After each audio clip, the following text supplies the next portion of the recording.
Olá, gente, tudo bem? Eu queria compartilhar aqui com vocês que esse final de semana eu fiz um workshop aqui na cidade onde eu moro, em São Carlos, e a gente passou o dia inteiro falando de um tema assim que eu adoro, que é honestidade radical. E aí, para me preparar para esse workshop, eu sei que eu já falei bastante aqui de honestidade radical, né?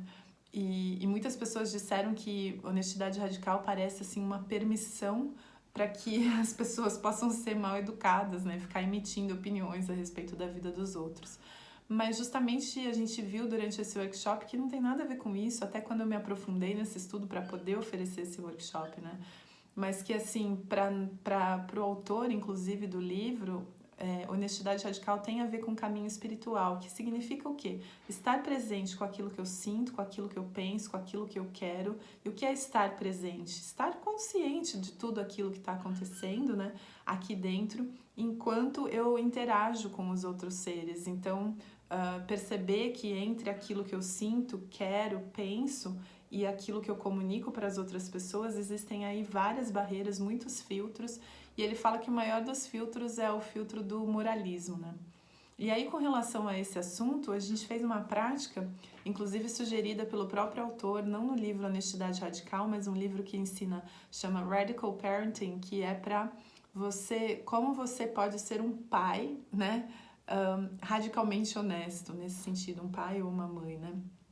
Como você pode educar uma criança, ou mesmo no papel de educador, trazendo esses aspectos da abertura da honestidade radical.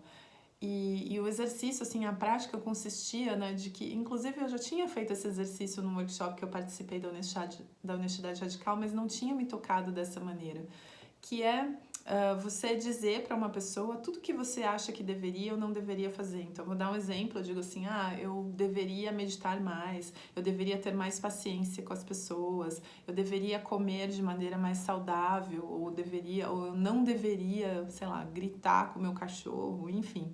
Os vários deverias e não deverias que eu acho que deveria fazer. E aí, nesse exercício, é sempre com o parceiro, então conforme eu digo os meus deverias e não deverias, a pessoa fala não, não deveria. Ou então, algo que eu falo, eu deveria, a pessoa fala, deveria. E depois, essa mesma pessoa devolve as minhas frases. Então, a pessoa vai dizer pra mim, né? Você deveria ser mais amorosa com o seu filho. Você deveria fazer tal coisa. E a minha resposta é sempre não deveria. Né? E aí parece um exercício, assim, muito tonto até, né?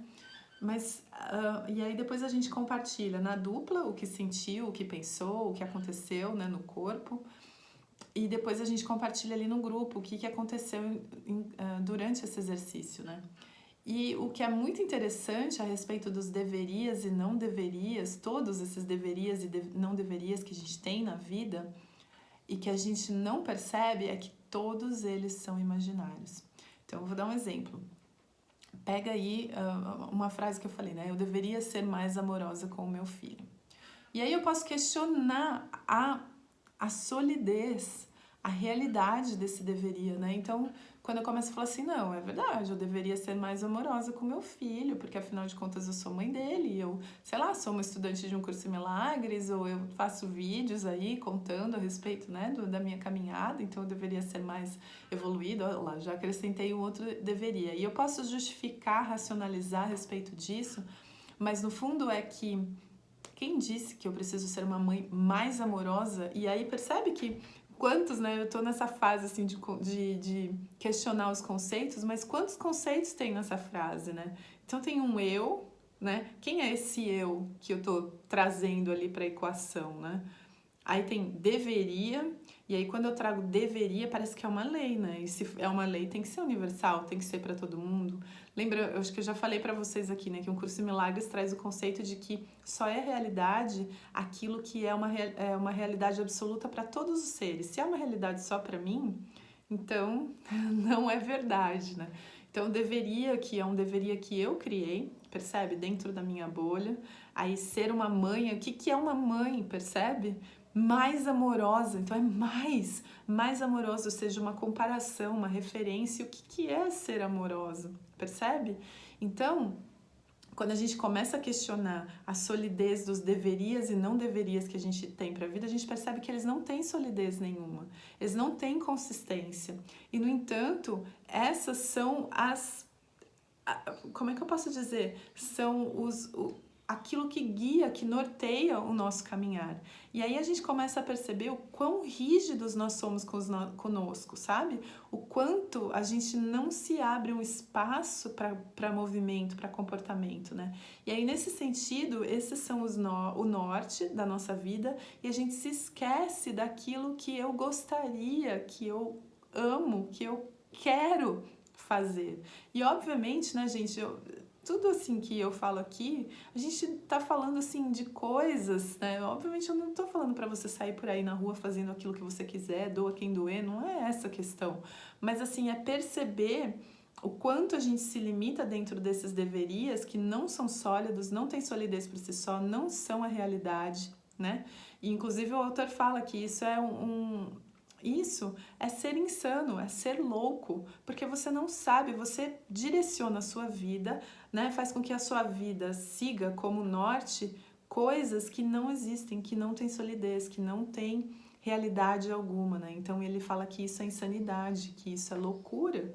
E aí ele fala que a gente pode começar a perceber isso e começar a entrar em contato mais com o nosso sentimento de alegria, e muito menos com esse sentimento, esse juiz interno que fica falando tudo que a gente deve ou não deve fazer. Lembrando que o nosso juiz interno, aquele, né, que sempre aponta, que sempre fala tudo que a gente está fazendo de errado, a gente já sabe quem é, né? Não é uma mente mais elevada ou o seu verdadeiro eu que vai te ficar dizendo, tentando controlar o seu comportamento nesse sentido, né? E de novo, voltando àquela questão de que quando a gente se autoimpõe deverias e não deverias, a gente está tentando, através do comportamento, chegar àquele espaço, né, de presença onde só o amor se manifesta. Então a gente está tentando, através do comportamento, a gente está fazendo o caminho contrário, né? E, no entanto, quando a gente começa a olhar com compreensão, com acolhimento para o conteúdo da nossa mente, dos nossos desejos, inclusive, e das coisas que a gente faria se não tivesse essa autoimposição moral, né?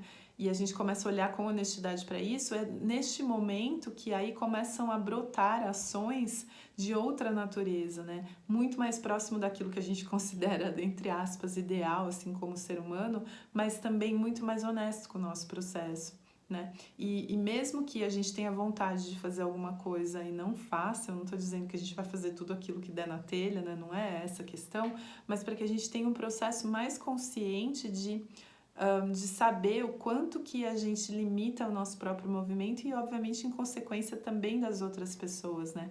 Então, o exercício aqui é a gente questionar tudo aquilo que a gente acha que deveria fazer ou que não deveria fazer, né? Então, assim, quando que ser eu mesma passou a ser algo errado, sabe? Estranho, feio, né? E, obviamente, então eu vou estender isso para as outras pessoas, porque eu só estendo aquilo que está dentro da minha mente, dentro da minha própria existência. Então, obviamente, eu vou exigir coisas das pessoas também, né? Então, esse vídeo assim é um convite para que a gente questione os nossos deverias e não deverias, e questione e inclusive assim vá, se aprofunde mesmo nesses deverias e não deverias para perceber qual a solidez deles ou a ausência de solidez, né? Era esse o convite que eu queria fazer para vocês hoje, gente. Super obrigada pela atenção de vocês, até o próximo vídeo. Namastê!